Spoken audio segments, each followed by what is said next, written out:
Good afternoon. My name is Sophia Dodge, and today I will be presenting some ethnographic research I did on the fanfiction community online. It's called Fanfiction, A Labor of Love. So the first time someone admitted to reading or writing fanfiction around me, I was a teenager and I was fairly unfamiliar with the concept, but I had been in online fan communities before, and I kind of saw the space as something that was very taboo, as something that was just for crazy, obsessed people, and also was very hypersexual content. And so when I chose to do this project, it was because of my knee-jerk reaction. I love to read, and many of my friends do as well, and so when I started to ask them about it and ponder this, many of them admitted it to me, that they had read it, and so I wanted to do this research in part for them so that I could better understand why they engaged with this community and what they found in it. So the primary questions I asked were, why do people read and write fan fiction? Who comprises the community? Is the sexualization of this community reasonable? And what does this community really wish to convey about itself? So in order to do this, first I conducted some background research on the history. Next, I conducted an interview with people who were familiar with the community. Then I read and interacted online, and then I conducted a survey to fill in any gaps of the questions that I had. So for background research, I discovered that fan fiction is in fact not a new invention. The works of Shakespeare are based on myths by Herodotus and Plutarch, and Don Quixote's sequels were entirely fan-written. So it predates its modern conception, but in the modern world, it dates back to the 1960s and early sci-fi. Many attribute it to Star Trek. One of the first fanzines in the Star Trek world was called Spockanalia. And this zine included fan art, letters, and different versions of the episodes, so that would be considered fan fiction. And Gene Roddenberry actually really loved Spockanalia. He called it required reading for his staff and greatly supported it. It was even encouraged to contribute to it if you were a staff member. The most notable contributions to the fanzine were actually DeForest Kelley, who played Dr. McCoy, and Leonard Nimoy, who played Mr. Spock.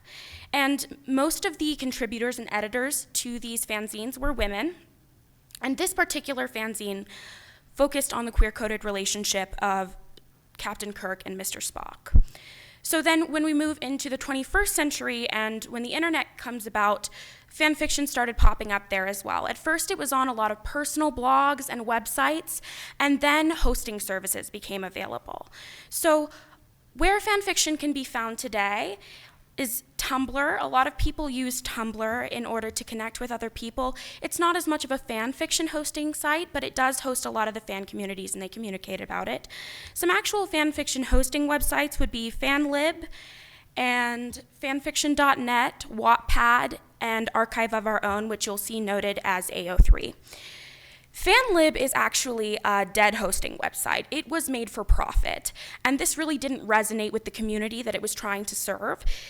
It was mainly male-run, and they found that their values really disconnected because these were people who were contributing a good portion of their free time just to writing things that they loved, and so their values were very incompatible, and they shut down. But in modern hosting services, fanfiction.net, Wattpad, Archive of Our Own, there are still issues on there as well. They're mainly issues of censorship and unfairly applied rules. And those issues are centered in fanfiction.net and Wattpad. They will unfairly apply their rules to anything discussing queer relationships, whether it has a sexual element or not. And that's kind of how the Organization for Transformative Works, which is the company behind Archive of Our Own, came along. They are centered on not censoring anything that is not explicitly illegal, and it actually says on their website, unless it violates some other policy, we will not remove content for offensiveness, no matter how awful, repugnant, or badly spelled we may personally find that content to be. So censorship was really a main issue in a lot of these hosting platforms. So then when I moved on to interviewing people that were familiar with the space, I discussed it with two friends. Both of them came to the fanfiction space in high school, one in early high school and one in late high school. They expressed to me that a lot of the reason why they engaged with the community was because they didn't see themselves represented in traditionally published fiction. Both of my friends are a part of the LGBTQ plus community, and that has been something that is really not represented in traditionally published fiction.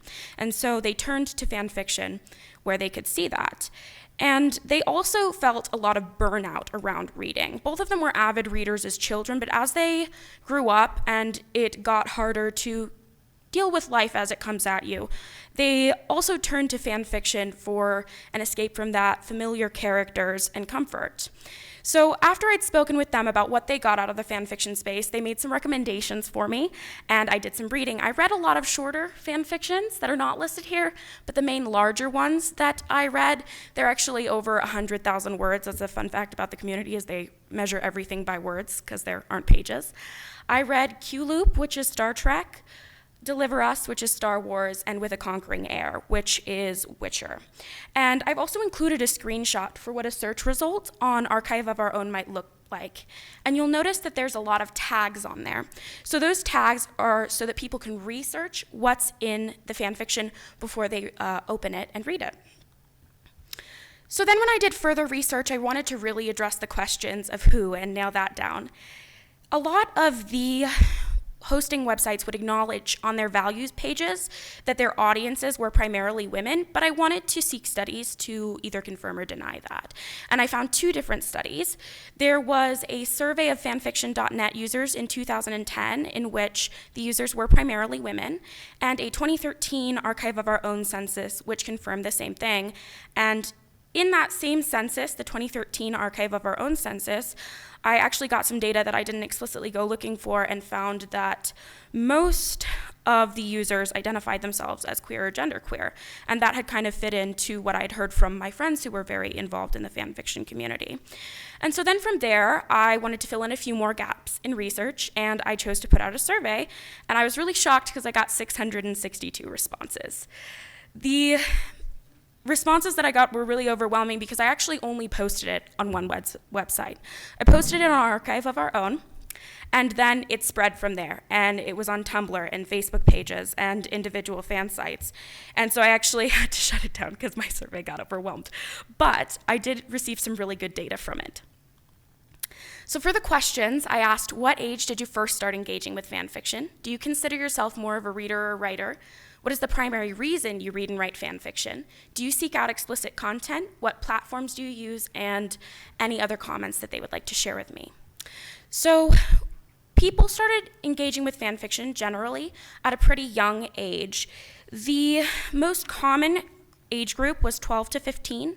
After that was 11 or younger, and then the third largest was 18 to 25 years old. And through the other comments, I also learned a lot of people self-identified their ages, so it seems like people started with it at a young age and then kept moving on with it. For whether people seek out explicit content or not, 57.6% said they did seek out explicit content, and 30.2% said no. I did also add a prefer not to answer option so that people, if they didn't want to identify that, would either not respond untruthfully or completely quit the survey.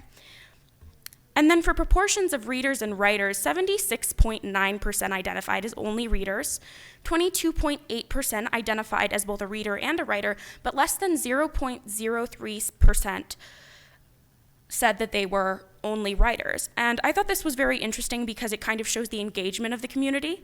Honestly, the proportion of readers to writers did shock me given how much content is on these websites, but it shows that the people who are writing fan fiction, they still engage in those spaces and are very looped into what's going on.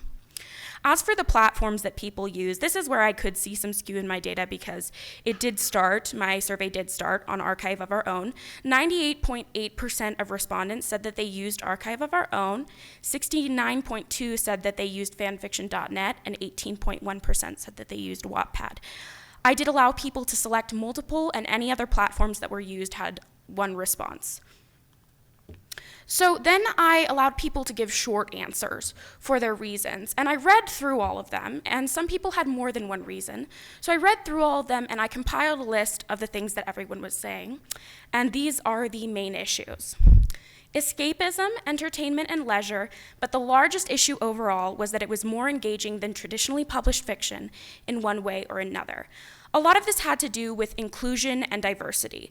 There are a lot of spaces in which certain topics are not welcome, and that includes traditionally published fiction. You don't normally, or at least in past decades, you wouldn't be able to go into a bookshop generally and get a book about a queer romance, or get a book about certain kinds of discrimination, or even just see disabled characters be represented at all.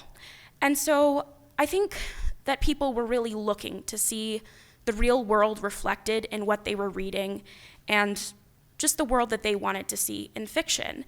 And it also had a lot to do with censorship in those online spaces.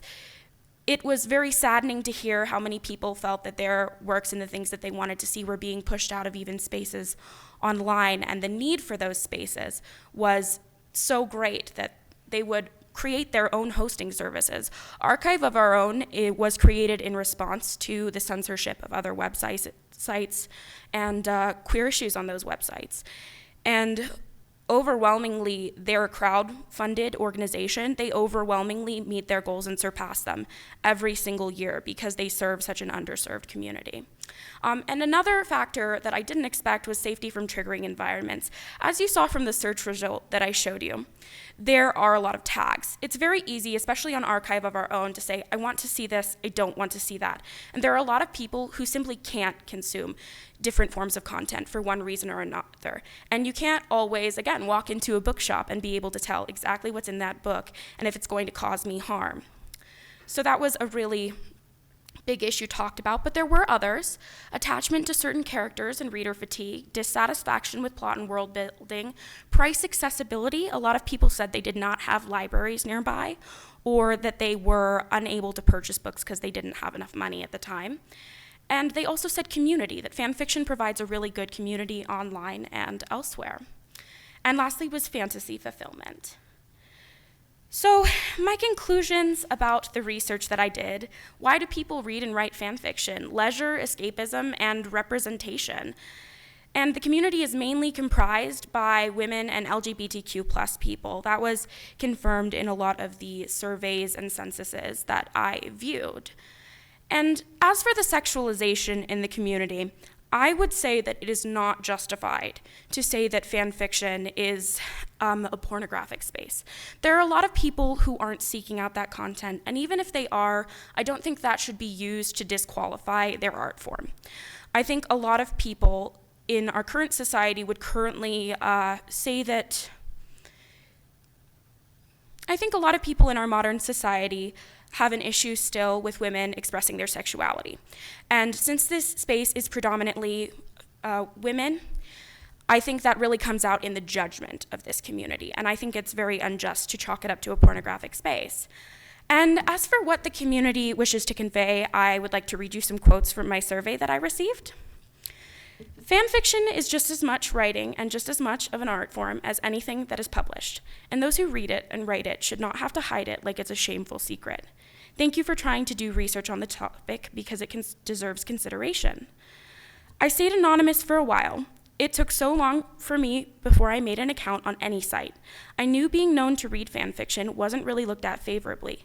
Later in college, the first thing I heard people say about fan fiction and those who read them was that it was just about the porn, which made me feel like I should be ashamed. So a lot of the feedback that I received was about being ashamed and being shamed for a community in which people felt equitably represented. So from my survey, what I learned was that these people wish to convey the importance of equitable representation and accurate portrayal of important issues, such as LGBTQ+ issues and the diversity that the real world encapsulates. They also hope that creators of their source content understand that they write fan fiction, read fan fiction because they love the source work, and that what they do is truly a labor of love.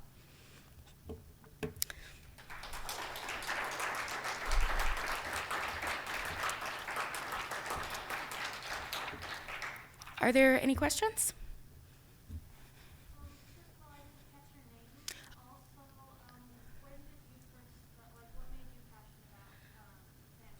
So my name is Sophia Dodge, and I honestly became interested in fan fiction when I started speaking to my friends and realizing that they were very involved in these online spaces and that I had such an immediate judgment of them.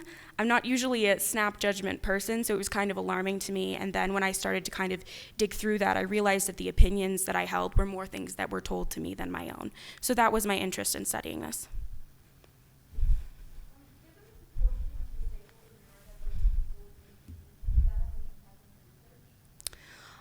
It did somewhat. The thing was, I don't think people are super eager to self-identify that.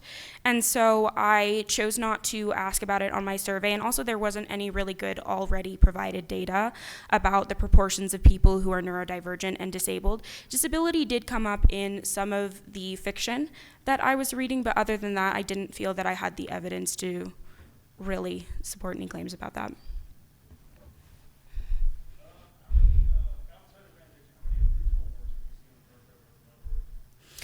Oh, there are a lot.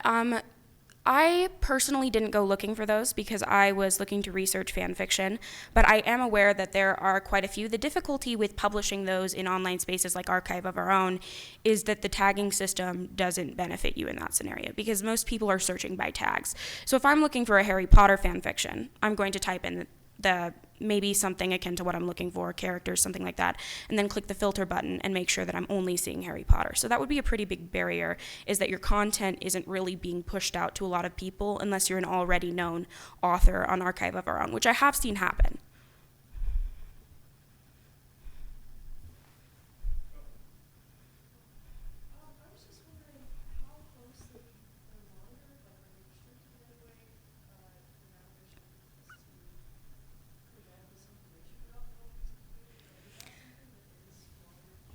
So with Archive of Our Own, no. They have these issues of censorship because of the inequitably enforced policies on other websites. They are not, I also don't think for particularly Archive of Our Own, it would be beneficial for them to start a censorship policy. But on other websites, it's kind of an all or nothing scenario, unfortunately. So there's not a lot of filters or checking out for misinformation. However, Archive of Our Own does do a lot of tag wrangling, which is where they hire people to go and take a look at tags and make sure that what people are saying on the tag is exactly what's tagged. And that can help people to kind of filter out maybe certain tropes that are harmful to the LGBTQ plus community if they know what those are.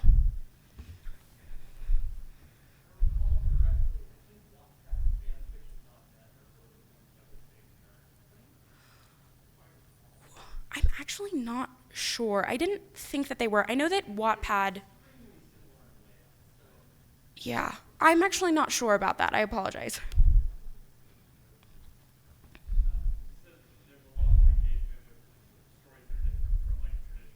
Mm-hmm.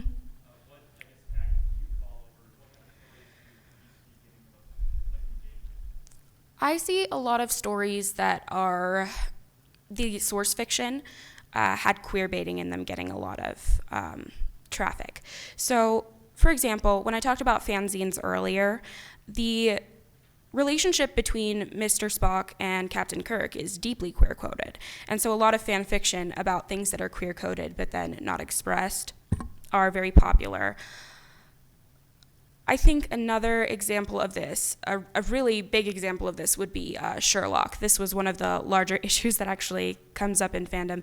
The showrunners were deeply, deeply opposed to any portrayals of Sherlock and Watson being homosexual. And so they would go so far as to say offensive things about LGBTQ people sometimes in shows and just kind of tease that a little bit more than they needed to. But also the showrunner would go out of their way to mock fan fiction, particularly queer fan fiction.